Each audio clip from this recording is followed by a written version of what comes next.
Welcome. Thank you for having me, and more importantly, thank you for taking the time today to intentionally develop yourself. By strengthening and sharpening your skills, you will find new ways to harness the energy of your team and reach new heights and optimize mission accomplishment. People ask frequently what my job is and why my title as the Community Support Coordinator actually does. I will tell you, my job is really about finding ways to maximize the potential in individuals and as such in teams. It was in 2001 when I first defined my mission as a professional, to provide the best opportunity for others to live their best life. At the time, I was fresh out of graduate school with a vision beyond imaginable. You see, I was working with children who had been abused, and many were no longer living with their biological parents. As I've grown in my professional career, fortunately the field of resilience, well-being, and holistic wellness have too. Today I will review the importance of resilience lifestyle because yes, it is about a lifestyle of behaviors. I'll also share the answer to the question I was asking myself about 6 months ago. What is it going to take for us to reach the culture of health and wellness that my team is working to achieve? Lastly, I'll provide you with opportunities to live your best life and help others do the same. Before I review the importance of a resilient lifestyle, I'd like you to take out a piece of paper. For the next 60 seconds, write down the challenges that are facing your team members, your peers. This can be both work and personal.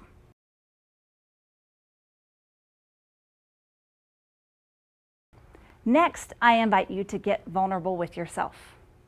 Write down what challenges you are facing. Again, both work and personal related. Manpower challenges, managing overtime, project completion, health-related concerns, headaches, back pain, relationship problems, partners, children. Are you a caregiver to your parents?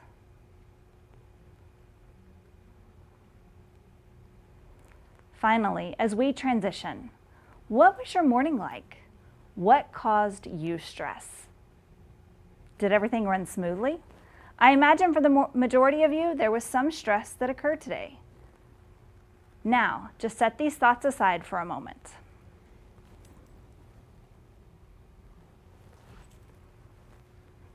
Next, I'd like to talk with you about adversity versus adversity. This has been one of my favorite graphics for the last 6 years. It so clearly defines the importance of a resilient lifestyle in preventing long-term stress after an event. The level of resilience you have prior to an event will determine if that event is an adverse event or a traumatic event, or maybe just a moment in time as you move throughout your day. You can see on the right side of the graphic the growth that occurs after an event occurs, sooner if you are a more resilient person in general. So what do I mean by little a adversity versus big A adversity? Little a adversity is what happens in our daily life. This is the long line at the gate when you're already running late.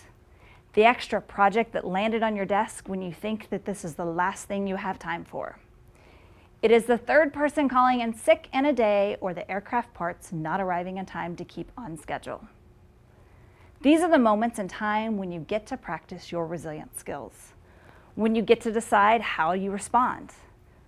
Because we all know there are people out there who handle stress better than others. We also know ones who don't handle them well.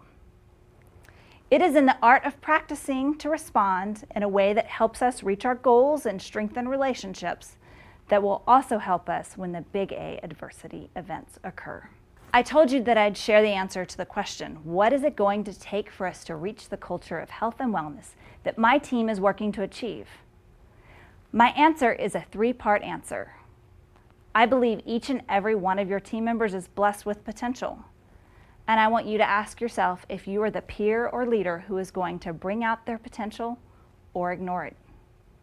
You see, probably 6 months ago, I was really struggling to find that answer to my question. What will it take for us to get there? There was a culture of health and wellness the whole existence of my program.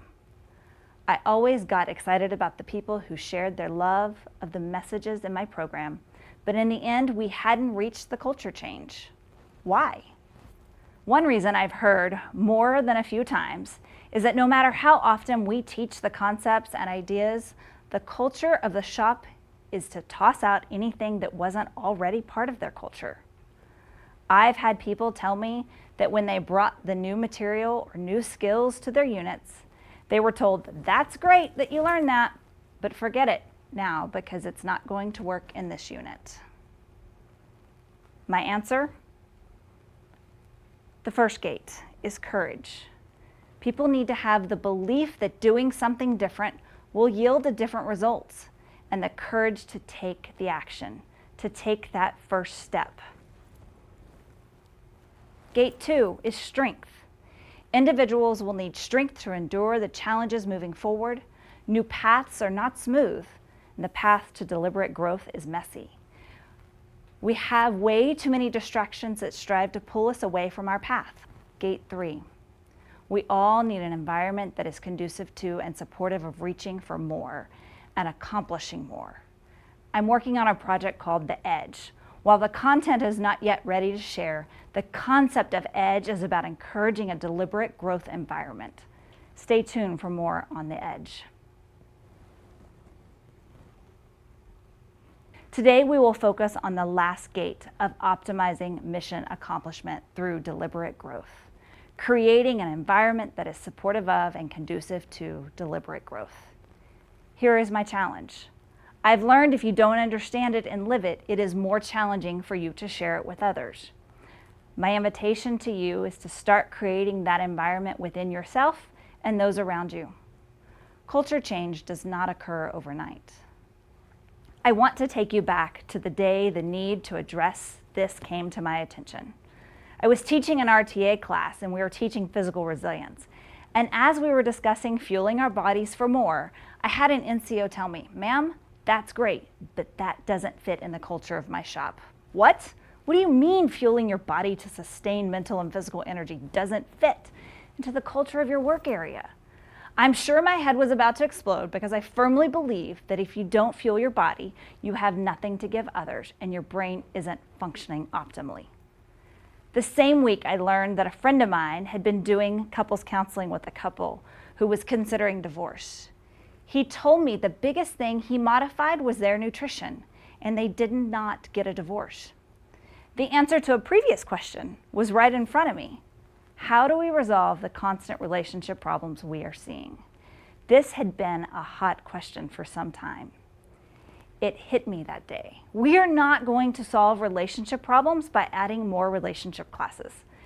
If we aren't fueling ourselves properly, at the end of the day, when we are running on empty, we are likely to respond to our spouses and kids, the ones we love the most, the same as we always have been, even though we've made a commitment to improve certain aspects of our relationships.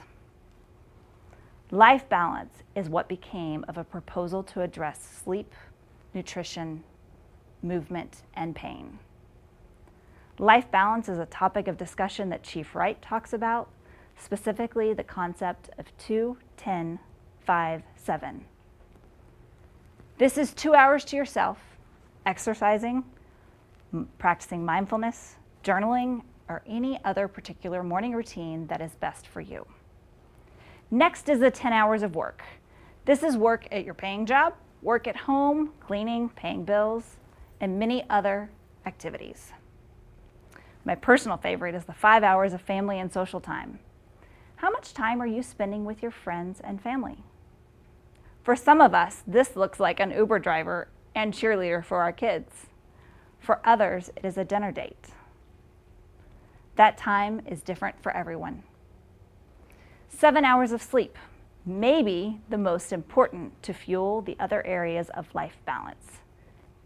Did you know the activity of a sleep-deprived brain functions much like that of an intoxicated person? Sleep deprivation equals cognitive decline. Chief Wright now uses the term life harmony to address the weeks when 2-10-5-7 doesn't quite work in a day. I invite you to take a look at your 24 hours in your day. Are there things you can adjust so that you become more aligned with a 2-10-5-7? Tending to your life balance is an everyday need. If you are in balance, you'll be more able to give more, accomplish more, and you'll see other areas of your life improve as well.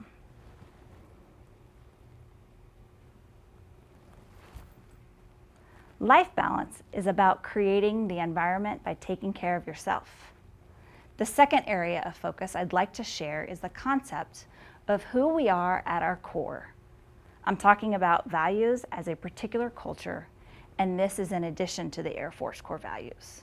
As our team was developing our efforts to encourage individuals to seek the help that they need, we developed the concept of core. At our core, we are connected to others through a common mission and an inclusive environment. Connectedness to others is often key in preventing suicides. At our core, we observe the wingman culture. We observe behaviors consistent with and inconsistent with the Air Force core values.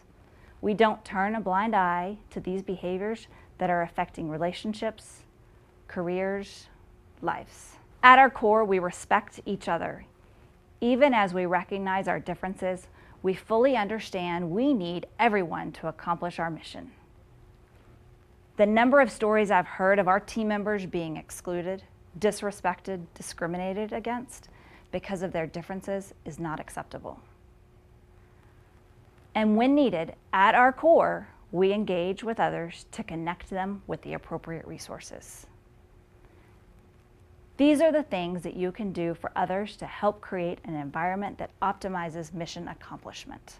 Building and sustaining a resilient and ready force is the mission of my program.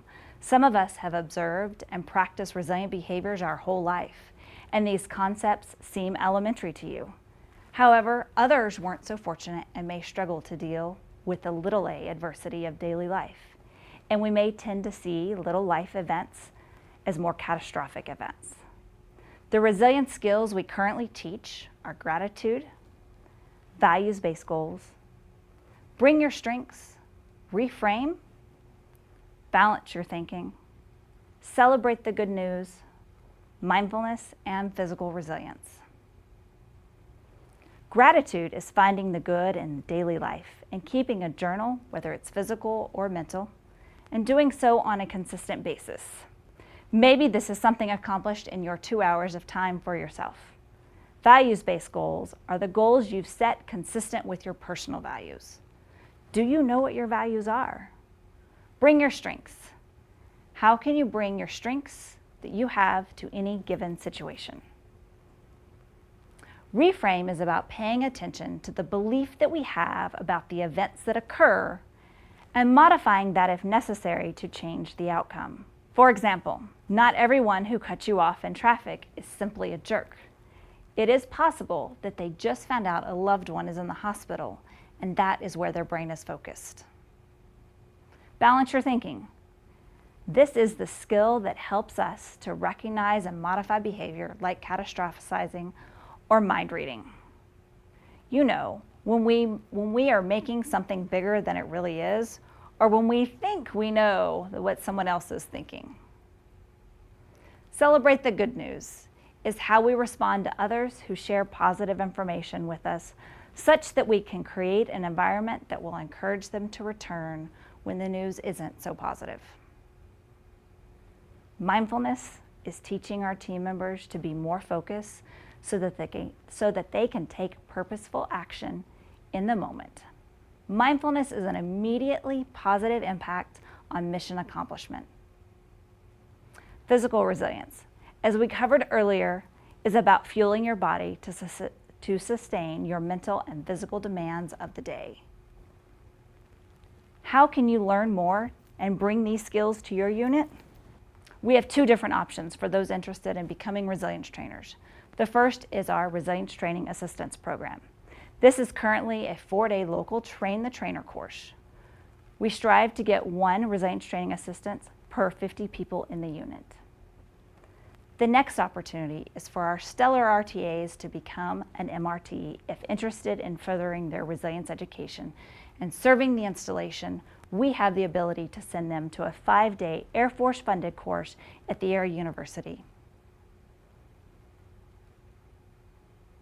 RTAs are primarily unit-focused individuals, and MRTs are typically seen teaching at the installation level.